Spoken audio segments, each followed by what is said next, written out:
leadership, America's policy is unambiguous to terrorists who harm or intend to harm any American. What the United States did yesterday should have been done long ago. A lot of lives would have been saved. That was the president yesterday in Palm Beach talking about the strike in Baghdad that killed an Iranian general. Well, let's bring in Representative Elise Stefanik, House Intelligence Committee and House Armed Services Committee. Elise, thank you so much for being here this morning. So the president makes this bold call, right? While the media then kicks into overdrive. Here's a couple of things that caught our eye. First, a tweet from the Washington Post. This is how they framed it initially. Breaking news, airstrike at Baghdad airport kills Iran's most revered military leader. Qasem Soleimani, Iraqi state television reports. Well, not to be outdone, here's how the rest of the media framed this attack. Watch. Soleimani, an iconic military leader, a revered figure. Soleimani it's difficult to convey how revered he is. He's regarded as personally incredibly brave. The troops love him. I was trying to think of somebody, I was thinking of de Gaulle. A brilliant man. He was the Cardinal Richelieu. He was the Machiavelli. Even many of Soleimani's enemies admitted he was a military genius. Let's assume for a minute that he was at the Baghdad airport and deserved this, okay? Let's just stipulate that. And let's just say maybe it was the right decision to take him out.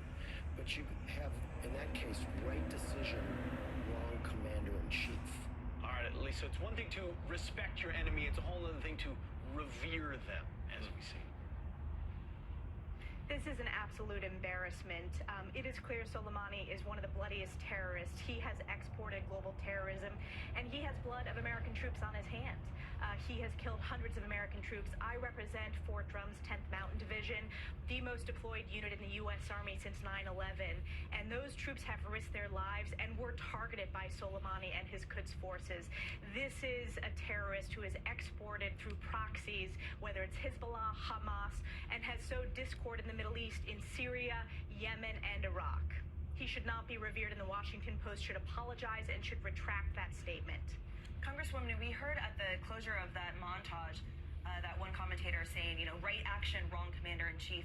And how is that even reconciled, however, with you that sit on the House Intelligence Committee, with those on the left and those in the media decrying the intelligence and saying that the information needs to be called into question and that there could not have been and there were no reports of this escalation and imminent threats on behalf of the Iranian and the general? We should be praising U.S. troops and our intelligence community. This was a success. This was the right decision made by the right commander-in-chief. We have seen Iran's belligerence in the region, not only targeting Americans, but shedding American blood in the past month. We have seen the terrorist attacks on the U.S. Embassy in Baghdad, and this was a proportional, effective response. This is about deterring Iranian aggression in the Middle East, but most importantly, it's about protecting U.S. troops, which our commander-in-chief always should do.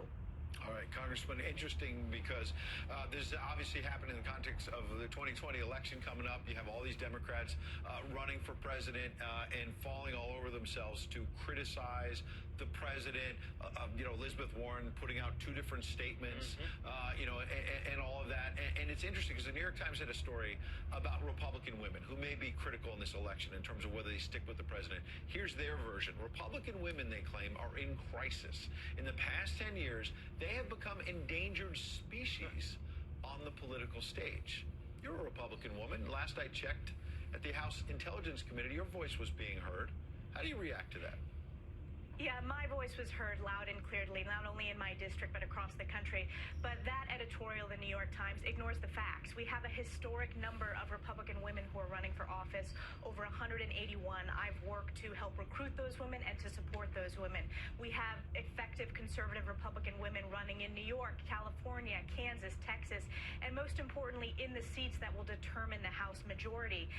As you can see, Democratic numbers are tanking because of their obsession with impeachment.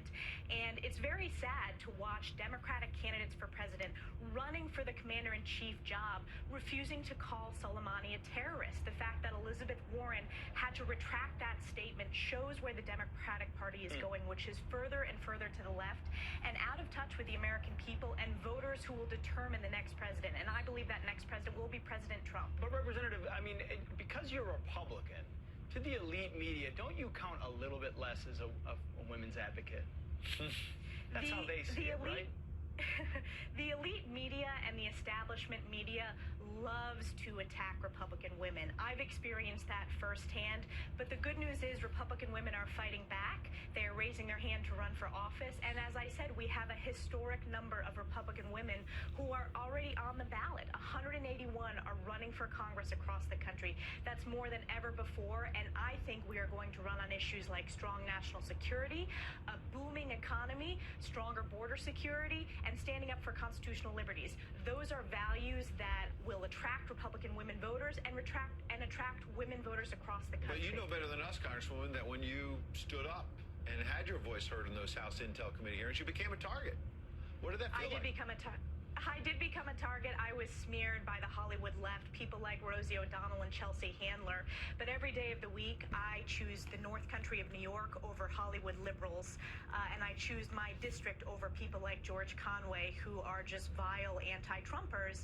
And my job is to focus on the constitutional issues and focus on representing my district, which is exactly what I did in the intelligence hearings. And I led the charge in fighting back against Schiff's partisan charades. And if you want to support me, donate to fightschiff.com to help us fight back against the Hollywood liberals who have smeared me.